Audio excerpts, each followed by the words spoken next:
Hello and welcome to Blade Learner. I am Sudhanshu and स्वागत है आप सभी का ब्लेड लर्नर पे। So today in this lesson we are going to start a new series जिसमें कि हम नेशनल इनकम अकाउंटिंग को स्टार्ट फ्रॉम द स्क्रैच शुरू से देखेंगे, पूरी डेप्थ तक जाने की कोशिश करेंगे एंड ग्रास्प करने की भी कोशिश करेंगे।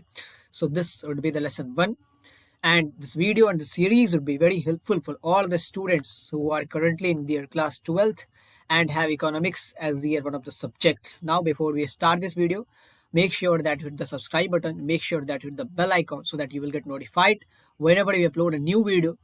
Now the first topic would be domestic territory. क्या होता है domestic territory? Definition पहले देख लेते हैं. So according to United Nations, domestic territory or economic territory, so basically these two are the synonyms, is the geographical territory administered by government within which persons, goods and capital circulate freely. अगर India के context में कहें तो India की domestic territory उस area को हम कह सकते हैं जिसमें कि इंडियन गवर्नमेंट का ऑथराइजेशन है, जिसमें कि इंडियन गवर्नमेंट एडमिनिस्टर करती है, उसकी प्रशासन चलती है, and with in which Indian people, Indian goods and Indian capital here does not mean कि राजधानी, कैपिटल मीन पैसा, पूंजी, विद इन विच कि पैसे, goods and persons can circulate freely without any regulation, without any restrictions. So this is the basic definition of domestic territory कि वहाँ पे जैसे मान इंडियन कॉन्टेक्स्ट में कहें तो इंडिया की डोमेस्टिक टेरिटरी उस क्षेत्र को कहेंगे जिस क्षेत्र पे इंडियन गवर्नमेंट का शासन चलता है, एंड उस क्षेत्र पे अगर इंडिया के लोग, इंडिया का सामान और इंडिया के लोगों का पैसा फ्रीली मूव कर सकता है without any restrictions, without any regulations. Now अब इसमें और तह तक जाने की कोशिश करेंगे, तफसील से पढ़ेंगे डोमेस्टिक टेरिटरी में आता क्या है. हमने ये तो बता दिया कि वो सारा क्षेत्र, उस सारा ज्योग्राफिकल एरिया जिसमें कि इंडियन गवर्नमेंट का ऑथराइजेशन होगा, जिसमें कि इंडियन गवर्नमेंट जिसको कि एडमिनिस्टर करती है, उसकी प्रशासन देखती है, उस एरिया को हम इंडिया के डोमेस्टिक टेरिटरी कहेंगे, जिसमें कि इंडिया के लोग, इंडिया का गुड्स, इंडिया का जो कैपिटल है वो सर्कुलेट कर सके freely without any regulation and restrictions. Now इसमें कैसे कैसे क्षेत्र आएंगे. सबसे पहला और सबसे बेसिक जो आप सबने सोचा होगा, इंडिया के पॉलिटिकल फ्रंटियर के अंदर आने वाला जितना भी एरिया है वो इंडिया के डोमेस्टिक टेरिटरी में तो आएगा ही आएगा. जैसे ही हमारे इंडिया का मैप है, मैप ऑफ इंडिया, इसके अंदर जितना भी एरिया, क्षेत्र, भू क्षेत्र आप देख रहे हैं, जितनी भी ज्योग्राफिकल टेरिटरी आप देख रहे हैं, वो सारी की सारी ज्योग्राफिकल टेरिटरी इंडियन गवर्नमेंट द्वारा एडमिनिस्टर की जाती है with help of state government and district level. तो इस सारे क्षेत्र को हम इंडिया की डोमेस्टिक टेरिटरी कह सकते हैं. इस क्षेत्र में आप देखिए तो उत्तर प्रदेश से लखनऊ, उत्तर प्रदेश से राजस्थान जाने के लिए उत्तर प्रदेश के लोगों को कोई इजाजत नहीं लेनी पड़ती है, एंड गुड्स भी फ्रीली सर्कुलेट कर सकते हैं, कैपिटल भी फ्रीली सर्कुलेट कर सकते हैं. सो वी कैन से कि जो एरिया होता है पॉलिटिकल फ्रंटियर के अंदर, उस एरिया को तो हम डोमेस्टिक टेरिटरी ऑब्वियसली कह सकते हैं. अगर इंडिया कॉन्टेक्स्ट में कहें तो इंडिया के पॉलिटिकल फ्रंटियर के अंदर, मैप के अंदर जो बाउंड्री है, इस बाउंड्री का जितना भी एरिया है उन सबको हम इंडिया की डोमेस्टिक टेरिटरी कहेंगे.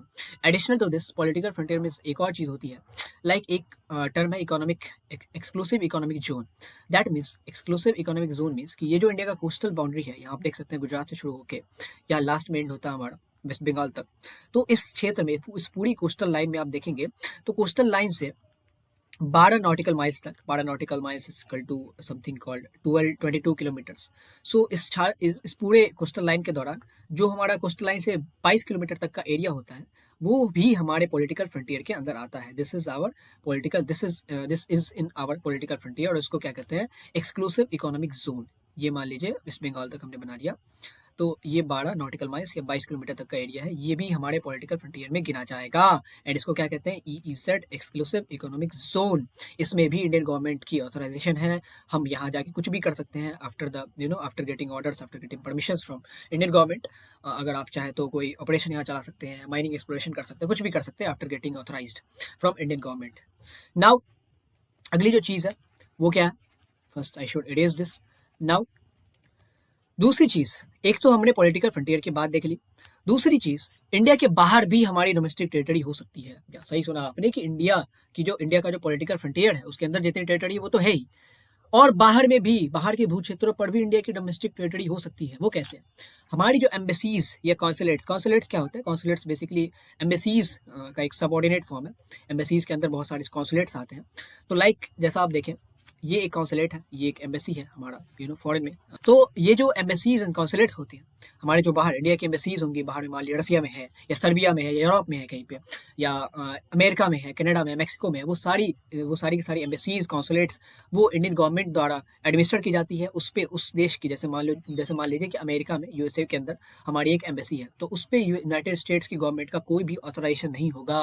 This is our domestic territory, हम जैसे चाहे उसको रूल कर सकते हैं ऐसे। तो embassies and consulates located abroad, जैसे इंडिया की जो कॉन्सुलेट्स होंगे या एम्बेसीज होंगे, मान लीजिए जापान में है, तो जापान के गवर्नमेंट का वहाँ पे कोई ऑथराइजेशन नहीं होगा। उस एम्बेसीज में या उस कॉन्सुलेट्स में हमारा इंडियन गवर्नमेंट का रूल चलेगा, इंडियन गवर्नमेंट का रेगुलेशन चलेगा। So this basically Indian government is authority there. सो आप कह सकते हैं कि ना केवल पॉलिटिकल फ्रंटियर के अंदर ही डोमेस्टिक टेरिटरी कन्फाइंड है, बल्कि बाहर के भू क्षेत्रों पर भी किसी एक देश की डोमेस्टिक टेरिटरी हो सकती है in the form of embassies, in the form of consulates, because embassies और कॉन्सुलेट्स में जहाँ पे वो लोकेटेड है उस कंट्रीज की कोई भी रेगुलेशन नहीं चलती। जिस कंट्री का एम्बेसी या कॉन्सुलेट्स है to the country which it belongs, उसकी रेगुलेशन चलती है। नाउ अगला जो केस है वो केस क्या, military establishment of a country located abroad. World map है यहाँ देख सकते हैं, एंड इंडिया भी, जो कि इंडिया बहुत बड़ा नेशन है एंड स्ट्रेटेजिक लोकेशन पे पड़ता है, तो हमारी भी बहुत सारी मिलिट्री इस्टेब्लिशमेंट है या मिलिट्री बेसिस कह लें फॉरेन कंट्रीज में। लाइक हमारा नेपाल भूटान में भी है, वियतनाम में भी है, मालदीव्स में भी है, मोजाम्बिक, सेशल्स जो इंडियन ओशन के एकदम टिप पे आते हैं उस पर भी है, कतर में भी है, सेंट्रल एशियन कंट्रीज में भी है। तो आप देख सकते हैं कि यह मिलिट्री इस्टेब्लिशमेंट जो किसी दूसरी कंट्री में स्थापित करते हैं, जैसे मान लीजिए कि इंडिया ने वियतनाम में, हेयर्स वियतनाम, तो वियतनाम में अपना मिलिट्री इस्टेब्लिशमेंट स्थापित किया। यहाँ पे क्या होगा, वो जो मिलिट्री इस्टेब्लिशमेंट वाला एरिया है उसमें वियतनाम की गवर्नमेंट का कोई भी रेगुलेशन नहीं चलेगा। वियतनाम की गवर्नमेंट उस एरिया में एडमिनिस्टर करने को ऑथोराइज ही नहीं है, क्योंकि उस एरिया में किसका रेगुलेशन चलेगा, इंडिया का। So basically Indian government is the entity there even if the military establishment is located abroad, but चूंकि इसको एडमिनिस्टर किया जाएगा इंडियन गवर्नमेंट के द्वारा, तो Indian government is entity there. वहां पे अगर वियतनाम की गवर्नमेंट को कुछ करना है तो वियतनाम गवर्नमेंट को first they should take the permission from government of India. So this is the case. Military establishment भी अगर बाहर किसी कंट्रीज में लोकेटेड है, कुल मिला के हमारे 10 से 11 कंट्रीज में लोकेटेड है, अलग अलग हॉर्न ऑफ अफ्रीका में भी है, सेंट्रल एशिया में भी है। सो बेसिकली वहाँ पे भी हमारी इंडियन गवर्नमेंट का रूल चलता है, वहाँ पे भी इंडियन गवर्नमेंट की एडमिनिस्ट्रेशन चलती है। तो इसको भी हम डोमेस्टिक टेरिटरी में इंक्लूड कर सकते हैं। तो आप देख सकते हैं कि पॉलिटिकल फ्रंटियर के बाहर एम्बेसीज काउंसुलेट्स भी हमारे डोमेस्टिक टेरिटरी में आते हैं, या हमारी आर्मी या किसी नेवी का या इधर एयरफोर्स का या किसी भी मिलिट्री में किसी भी टाइप का हमारा एस्टेब्लिशमेंट है किसी कंट्री में, तो उसको भी हम डोमेस्टिक टेरिटरी में इंक्लूड करते हैं, बिकॉज वहाँ पे हमारा ऑथराइजेशन होता है, हमारा रूल चलता है, हमारी सरकार चलती है। Now ships and aircraft owned and operated by normal residents between 2 and more countries। Example लेते हैं एयर इंडिया, यहाँ के नॉर्मल रेसिडेंट्स द्वारा ऑपरेट की जाती है। एंड नॉर्मल रेसिडेंट क्या होता है उसको अगले लेसन में देखेंगे। सो आपके आई बटन में लिंक आ जाएगा, नॉर्मल रेसिडेंट आप वहाँ से देख सकते हैं। सो इंडिया के नॉर्मल रेसिडेंट द्वारा ऑपरेट की जाती है air India. And air India अगर इंडिया टू यूएसए जा रही है, तो एयर इंडिया चाहे किसी भी इंटरनेशनल बाउंड्री के ऊपर से अल्जीरिया के ऊपर से पास कर रही है, फिर भी वो अल्जीरिया गवर्नमेंट के अंदर नहीं आएगी, फिर भी वो अल्जीरियन गवर्नमेंट के एडमिनिस्ट्रेशन के अंदर नहीं आएगी, क्योंकि ये हमारे रेसिडेंट द्वारा ऑपरेट किए जा रहे हैं। And even if it is moving over the international boundary, फिर भी हमारा उस पर रेगुलेशन होता है, इंडियन गवर्नमेंट का उस पर रेगुलेशन होता है। या इनफैक्ट यहाँ तो आपने देखा कि इंडिया से यूएसए जा रहे थे, तो जैसे एयर इंडिया की कोई फ्लाइट है, वो मान लीजिए कि इजिप्ट से यूएसए जाएगी, दोनों इंटरनेशनल कंट्रीज हैं, तो इजिप्ट से भी यूएसए जाएगी, तो भी एयर इंडिया का जो ये फ्लाइट है वो हमारी डोमेस्टिक टेरिटरी के अंदर आएगा। ये जो पूरा स्पेस है, पूरी की पूरी जो फ्लाइट है वो हमारी ही डोमेस्टिक टेरिटरी का आएगी, उस पर इंडियन गवर्नमेंट का ही रेगुलेशन चलेगा, उस पर इंडियन गवर्नमेंट की ही एडमिनिस्ट्रेशन चलेगी, even if it is operating between 2 international countries. Now this is the concept. Same case is with the ships का भी यही हाल है कि शिप्स भी अगर मान लीजिए कि इंडियन शिप्स है, इंडियन कार्गो, इंडियन कंपनी की कोई शिप है, ये स्पेन से मान लीजिए ब्राज़ील जा रही है, तो भी चूंकि इंटरनेशनल वाटर्स में है, फिर भी लेकिन इंडियन जो शिप है वो नॉर्मल रेसिडेंट द्वारा, इंडिया के नॉर्मल रेसिडेंट द्वारा ऑपरेट की जा रही है, तो वो हमारी डोमेस्टिक टेरिटरी में आएगा। सिमिलरली एक है कतर एयरवेज, तो कतर इज हेयर, यहाँ पे कतर, तो कतर एयरवेज जैसे मान लीजिए इंडिया एंड मलेशिया के बीच ऑपरेट करेगी, तो Qatar Airways even if India and Malaysia के बीच ऑपरेट कर रही है, लेकिन फिर भी वो कतर गवर्नमेंट का ही, कतर के डोमेस्टिक टेरिटरी का ही पार्ट होगी, even if it is operating between the territory of India and Malaysia. So this is the concept. Now जो लास्ट वाला आता है हमारा वो है fishing vessels. Fishing vessels, oil and gas rigs in international waters with exclusive right of operation. International waters means किसी भी country का जो कोस्टल एरिया है बियॉन्ड दियर 12 नॉटिकल माइल्स। जैसे इंडिया का इंटर से बॉर्डर क्या क्या होगा, ये जो हमारा कोस्ट लाइन है उससे 12 किलोमीटर, 12 माइल्स, 12 नॉटिकल माइल्स के बियॉन्ड का एरिया, यानी कि 22 kilometre. 12 nautical miles equals to something called 22 kilometre. तो उसके बियॉन्ड का एरिया हमारा इंटरनेशनल वाटर्स में आता है। तो उसमें अगर हमने अप्रोप्रिएट अथॉरिटी से परमिशन लेके कहीं, मान लीजिए कि इंडियन ओशन में यहाँ पे which is way beyond 12 nautical miles, way beyond our economic exclusive economic zone. तो यहाँ पे जैसे मान लीजिए कि हमने कोई मिनरल एक्सप्लोरेशन का कुछ प्लांट लगाया है, यहाँ पे हम कुछ ऑयल या गैस खोज रहा है, तो ये भी क्योंकि हमने एक्सक्लूसिवली परमिशन लिया है अप्रोप्रिएट अथॉरिटी से, इंटरनेशनल अथॉरिटी से, एंड उसके बाद जो सीवेड अथॉरिटी होती है, एंड वहाँ अगर हम एक्सप्लोरेशन कर रहे हैं तो जो प्लांट लगेगा हमारा, उस वो जो पूरा का पूरा एरिया होगा वो हमारे एडमिनिस्ट्रेशन के अंदर आएगा, वो भी इंडिया की डोमेस्टिक टेरिटरी में इंक्लूड होगा। तो वहाँ पे भी जितने प्रोडक्शन हो रहा है वो भी इंडिया के डोमेस्टिक इनकम में आएंगे। सो दिस इज द वे। ऐसे ही एम्बेसी में या मिलिट्री एस्टेब्लिशमेंट में अगर किसी भी प्रकार का प्रोडक्शन हो रहा है, किसी प्रकार का इनकम जनरेट हो रहा है, तो वो भी इंडिया के डोमेस्टिक इनकम में आएगा। So this is the concept, and all of this exclusive area is beyond our exclusive economic zone. ये 12 किलोमीटर, 12 नॉटिकल माइल्स यानी कि 22 किलोमीटर तक का एरिया तो हमारा ही है। उसके बियॉन्ड अगर हम जा रहे हैं तो हमें सीबेड अथॉरिटी से परमिशन लेनी पड़ती है, एंड अगेन उसमें भी हमें परमिशन है, एंड वहाँ कुछ एक्सप्लोरेशन या माइनिंग टाइप कुछ काम कर रहा है, तो वो भी हमारा, वो जो प्लांट लगाएंगे एंड वो जो पूरा का पूरा एरिया होगा वो भी हमारा उस डोमेस्टिक टेरिटरी के अंदर आएगा, इंडिया के डोमेस्टिक टेरिटरी के अंदर आएगा। नाउ ये तो आपने समझ लिया कि कौन कौन सी चीज़ें हमारे डोमेस्टिक टेरिटरी में आती है।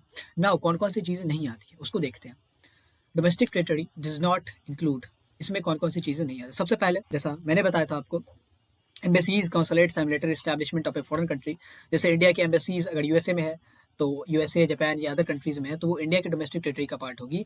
ऐसे ही दिल्ली में आप जाएंगे तो बहुत सारी कंट्रीज की एम्बेसी आपको मिल जाएगी, जापान की, साउथ कोरिया की, भूटान की। तो वो सारी की सारी जो टेरिटरी होगी तो वो हमारे कंट्रोल में नहीं है, वो उस कंट्री के कंट्रोल में, वो उस कंट्री के रेगुलेशन में जिस कंट्री का वो एम्बेसी है। जैसे दिल्ली में आप जाएंगे तो चाणक्यपुरी के एरिया में बहुत सारी एम्बेसीज हैं, आपको मिल जाएगी, साउथ कोरिया की मिल जाएंगी, यूएसए की मिल जाएंगी, जर्मनी की मिल जाएंगी। तो वहाँ आप जाके देखेंगे तो जैसे जर्मनी की एम्बेसी है, तो जर्मनी की एम्बेसी है तो वहाँ वो इंडियन भू क्षेत्र में नहीं आएगा, है तो फिजिकली इंडियन भू क्षेत्र में ही, लेकिन लीगली और एडमिनिस्ट्रेशन के रूप से वो जर्मन गवर्नमेंट का पार्ट है, जर्मन डोमेस्टिक टेरिटरी का पार्ट है। तो basically this is the concept. Same with the consulates, अगर कहीं कॉन्सुलेट है तब भी नॉर्मली कॉन्सुलेट्स जो होते हैं वेस्ट कोलकाता में आपको मिल जाएंगे, बॉम्बे में भी बहुत सारे कॉन्सुलेट्स आपको मिल जाएंगे अलग अलग कंट्रीज़ के। Same with the military establishment, अगर किसी कंट्री ने हमारे यहाँ मिलिट्री एस्टैब्लिशमेंट लगाई है, मिलिट्री बेस बनाया, जैसे मान लीजिए यूएसए ने वेस्ट बंगाल के निकट बना लिया अपना मिलिट्री बेस, तो वो जो एरिया होगा जितनी दूर में उसका मिलिट्री बेस फैला हुआ, तो वो सारा का सारा एरिया यूएसए की डोमेस्टिक टेरिटरी में आएगा, ना कि हमारी डोमेस्टिक टेरिटरी में। तो आप समझ सकते हैं कि पॉलिटिकल फ्रंटियर के अंदर भी सारा का सारा एरिया हमारे डोमेस्टिक टेरिटरी में नहीं आता है। सो दिस इज द हैक। इसके अंदर भी जो मैप देख रहे हैं उसके अंदर बाउंड्री के अंदर जितना भी एरिया है, जरूरी नहीं कि सारा एरिया हमारी डोमेस्टिक टेरिटरी में काउंट हो, because many embassies are there, many consulates are there, many countries having military establishment in our political frontier. Now और क्या चीज़ है, इसके अलावा क्या चीज़ है कि हमारी ही डोमेस्टिक टेरिटरी में, हमारी ही पॉलिटिकल फ्रंटियर के अंदर एक और क्षेत्र होता है जिसको कि हम डोमेस्टिक टेरिटरी में नहीं इंक्लूड करते। So basically what is this area called? जैसा इंटरनेशनल ऑर्गेनाइजेशन होता है, UNO, United Nation organization, WHO, UNICEF, तो इनकी जो ऑफिसर्स होंगी, उनके प्रीमाइसेस को, उनके बिल्डिंग्स, वो हमारे डोमेस्टिक टेरिटरी के अंदर नहीं है। जैसे मान लीजिए कि लखनऊ में डब्ल्यूएचओ का कुछ बड़ा सा ऑफिस है, 5 स्टोरी 10 स्टोरी बिल्डिंग है, तो वो जो बिल्डिंग है वो इंडिया के डोमेस्टिक टेरिटरी में नहीं आएगा, वो इंटरनेशनल ऑर्गेनाइजेशन को बिलोंग करता है। So basically this is the concept, these two things कि बाहर के देशों की एम्बेसीज, कॉन्सुलेट्स और बाहर के देशों ने अगर हमारे यहाँ मिलिट्री बेसिस बनाए हैं, मिलिट्री एस्टैब्लिशमेंट स्थापित किए हैं, तो वो हमारी डोमेस्टिक टेरिटरी के अंदर नहीं आएगा, वो उनकी डोमेस्टिक टेरिटरी के अंदर आएगा। जैसे मान लीजिए कि म्यांमार की एम्बेसी हमारी दिल्ली में है, तो वो म्यांमार की डोमेस्टिक टेरिटरी में आएगा, ना कि हमारी। तो हमारी ही वो स्थापित तो हमारी ही फिजिकल ज्योग्राफी के अंदर है, बट लेकिन चूंकि उसको लीगली एडमिनिस्ट्रेट किया जा रहा है म्यांमार की गवर्नमेंट द्वारा, so this is within the domestic territory of Myanmar. Now basically this is the concept of domestic territory. Next video हमारा नॉर्मल रेस्टोरेंट पे होने वाले हैं, so don't miss out, and thank you for watching. Before we go, make sure that you hit the subscribe button, make sure that you hit the bell icon so that you will get notified whenever we upload a new video.